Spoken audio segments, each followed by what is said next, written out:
कारी कारी अखिया होठवा चटक से नुरिया कजरारी कारी अखिया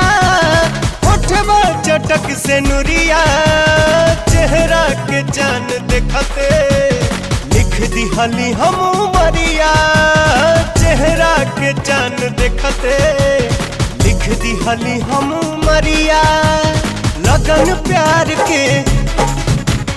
लागल ऐसा लगन प्यार के लागल ऐसन जोग जगौलस हो पियर फराक वाली प्यार के रोग लगौलस